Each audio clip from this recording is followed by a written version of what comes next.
उत्तराखंड के जंगलों में आग बुझाने की कोशिशें जारी। एनडीआरएफ के अलावा वायुसेना की चॉपर की भी मदद दी जा रही है। जंगल में आग लगाने वालों पर प्रशासन सख्त, आरोपियों पर लगेगा गैंगस्टर एक्ट। उत्तर प्रदेश के सहारनपुर में शिवालिक पहाड़ियों पर जंगल में लगी भीषण आग। वन विभाग की टीम आग बुझाने में जुटी। बताया गया कि तेज हवाओं के साथ आई चिंगारी ने आग लगाई। यूपी रायबरेली में ट्रेन की चपेट में आने से पति पत्नी की हुई दर्दनाक मौत। घटना के बाद से पूरे परिवार में कोहराम मचा। पुलिस मामले की जांच में जुटी।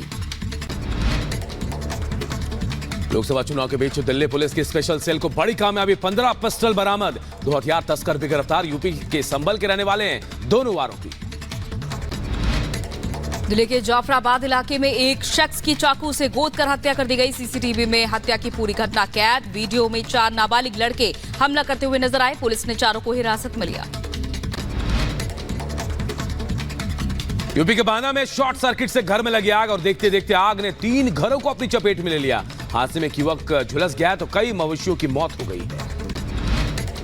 यूपी के मुजफ्फरनगर में पुलिस ने लुटेरी दुल्हन के गैंग का भंडाफोड़ किया। लुटेरी दुल्हन समेत 7 आरोपितों को गिरफ्तार किया। पुलिस ने बड़ी मात्रा में लूटी गई ज्वेलरी, नकदी भी बरामद की। ग्रेटर नोएडा के गौतम बुद्ध विश्वविद्यालय में महिला की हत्या से सनसनी। सरकारी क्वार्टर की टंकी में मिला महिला का शव। घटना के बाद से महिला का पति गायब। पुलिस फरार पति की तलाश में जुटी। यूपी के बहराइच पुलिस को मिली बड़ी कामयाबी। 10 साल से फरार रेप के आरोपी को किया गिरफ्तार। आरोपी पर 25,000 का इनाम घोषित था। मुंबई में नाम पहचान बदलकर रह रहा था। यूपी के अलीगढ़ में मामूली कहासुनी को लेकर 2 पक्षों में खूनी संघर्ष। जमकर चले लाठी डंडे और पथराव भी हुआ। पुलिस ने 10 लोगों को गिरफ्तार भी किया है।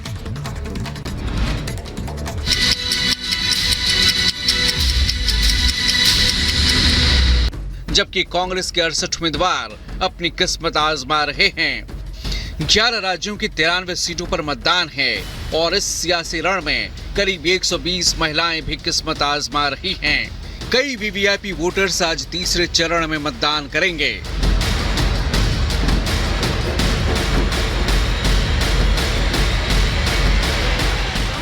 आज तीसरे चरण में गुजरात की 25, कर्नाटक की 14, महाराष्ट्र की 11, उत्तर प्रदेश की 10, मध्य प्रदेश की 9, छत्तीसगढ़ की 7, बिहार में 5, पश्चिम बंगाल और असम में 4, गोवा में 2, दादर नगर हवेली और दमन दीव में 1-1 सीटों पर मतदान होना है। कांग्रेस के पास इस चरण में खोने के लिए बहुत कुछ नहीं है, जबकि बीजेपी के लिए 2024 में 2019 वाले प्रदर्शन को दोहराना एक बड़ी चुनौती होगी। इस चरण की 42 लोकसभा सीटें बीजेपी के लिए मजबूत मानी जाती हैं, तो कांग्रेस के लिए वही कमजोर कड़ी हैं। ऐसे में देखना होगा कि तीसरे चरण का चुनाव किसके लिए संजीवनी तो किसके लिए टेंशन का सबब बनेगी। 2019 के लोकसभा चुनाव में इन 93 सीटों के नतीजों को देखें तो बीजेपी ने 87 सीटों पर चुनाव लड़ा था और 72 सीटें जीतने में कामयाब रही थी। कांग्रेस 77 सीटों पर चुनाव लड़ी थी, जबकि सिर्फ 4 सीटें जीत पाई थी। तीसरे चरण में ऐसी सीटों पर चुनाव हो रहे हैं जहां पर बीजेपी का सियासी ग्राफ तेजी से आगे बढ़ रहा है, तो कांग्रेस का दायरा सिमटता जा रहा है।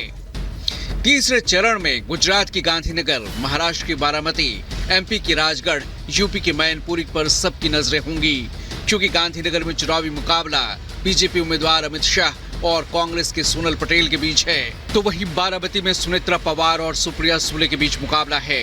राजगढ़ सीट पर दिग्विजय सिंह और रोडमल नागर, जबकि मैनपुरी में डिंपल यादव और जयवीर सिंह के बीच सीधा मुकाबला है। अब देखना होगा कि जनता किसके दावों और वादों के पक्ष में मतदान करती है। Bureau report, Republic Bharat.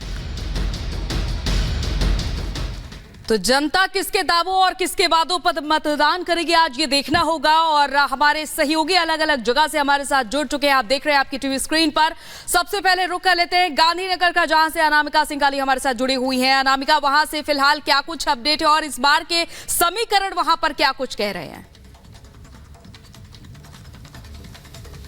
देखिए, ये यहाँ पे बीजेपी के चाणक्य का गढ़ माना जाता है। बीजेपी के चाणक्य अमित शाह और अमित शाह का गढ़ गांधीनगर, और यहाँ मेरी मौजूदगी। हालांकि देखिए, जिस तरीके से सुबह 6 बजे का वक्त है, सिक्योरिटी गार्ड्स यहाँ पे देख रहे होंगे आप, सब जोनल ऑफिस बनाया गया है इसे, क्योंकि देश के गृह मंत्री अमित शाह खुद यहाँ पर वोटिंग करने के लिए आ रहे हैं। अगर हम इस सीट की बात करते हैं या पूरे गुजरात की बात करते हैं, तो गुजरात की 26 में से जो एक सीट थी सूरत की, वो बीजेपी निर्विरोध जीत चुकी है। 25 सीटों पर आज वोटिंग हो रही है, और इनमें से आज गांधीनगर सीट पर भी वोटिंग हो रही है। ये नारायणपुरा स्कूल है जहां पर अमित शाह को कुछ देर बाद वोटिंग करने के लिए आना है। 9 बजे का समय होगा जब अमित शाह पूरे परिवार के साथ यहां पर वोट डालने के लिए आएंगे। बड़ी बात दरअसल ये है कि ये बीजेपी का गढ़ इसलिए भी रहा है क्योंकि जब कांग्रेस की सरकार भी थी तब भी बीजेपी यहां पर अब कांग्रेस से ज्यादा सीटें जीतती रही है।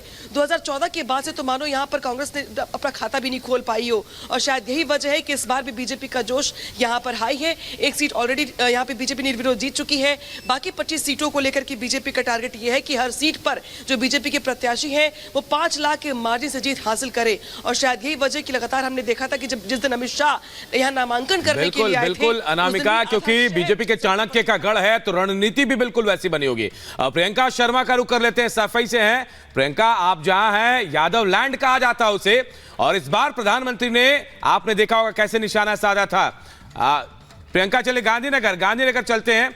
गांधीनगर सीधे रुक कर लेते हैं। गांधीनगर में क्या तस्वीरें देख पा रही है प्रियंका शर्मा?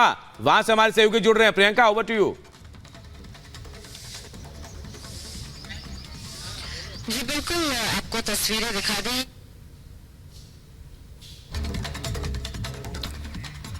तो अहमदाबाद से प्रियंका शर्मा फिलहाल हमारे साथ जुड़ी हुई थी, लेकिन उन तक शायद हमारी आवाज नहीं पहुंच पा रही है। अब सफाई का रुख कर लेते हैं। प्रियंका शर्मा हमारे साथ जुड़ी हुई हैं। फिलहाल प्रियंका, मैनपुरी भी आज काफी इंपॉर्टेंट सीट है, तो यहां पर क्या कुछ देखा जा रहा है फिलहाल? बिल्कुल, देखिए हम तस्वीरों के जरिए आपको दिखाएंगे। 7 बजे यहाँ पर वोटिंग शुरू हो जाएगी। इस पूरे स्कूल को जो है गुब्बारों से सजाया गया है। यहाँ पर ये सेल्फी पॉइंट बनाया गया है, और अंदर भी आएंगे तो देखिए व्हील चेयर की भी यहाँ पर व्यवस्था की गई है, रैंप की व्यवस्था की गई है, ताकि वोटर्स को किसी तरह की कोई प्रॉब्लम ना हो। कुल मिलाकर जो उत्तर प्रदेश की सीटें हैं, 80 सीटें हैं। आज तीसरा चरण है जिसमें 10 सीटों पर मतदान होना है। आपको एक बार फिर से बता दें, देखिए संभल, हाथरस, आगरा, फतेहपुर सीकरी, फिरोजाबाद, मैनपुरी, एटा और बदायूं, आंवला, बरेली, ये वो सीटें हैं जहां पर मतदान होना है। लेकिन ये मैनपुरी, देखिए आपको बता दें, डिम्पल यादव जो है अभी मौजूदा सांसद भी हैं, और इस बार जो है यादव परिवार की तरफ से 3 वो प्रत्याशी हैं जिनकी किस्मत दांव पर लगी हुई है।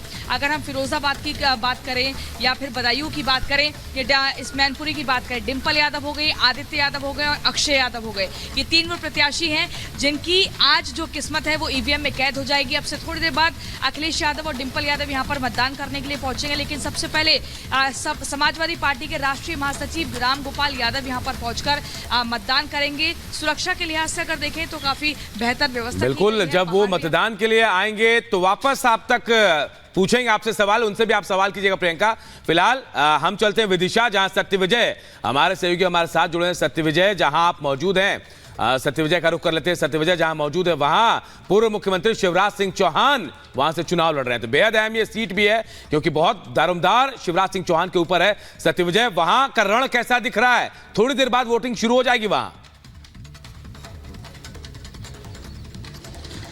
जी बिल्कुल, देखिए मध्य प्रदेश के लिहाज से बात करें तो 9 सीटों पर आज तीसरे फेज में वोटिंग होना है, और 2 पूर्व मुख्यमंत्री और 1 केंद्रीय मंत्री, यानी कि शिवराज सिंह चौहान, दिग्विजय सिंह जो कि दोनों पूर्व मुख्यमंत्री हैं, और केंद्रीय मंत्री रहे ज्योतिरादित्य सिंधिया, इनकी ये 3 बड़े चेहरे हैं जिनकी किस्मत का फैसला आज होगा। वोटर वोटिंग करेंगे और इससे इन तीनों दिग्गजों की किस्मत का फैसला होगा। हम इस समय जैद गाँव में है, ये जो बूथ है यहाँ पर ही कुछ देर बाद जो है शिवराज सिंह चौहान अपने परिवार के साथ वोट डालने आएंगे। नजदीक में ही इनका घर है।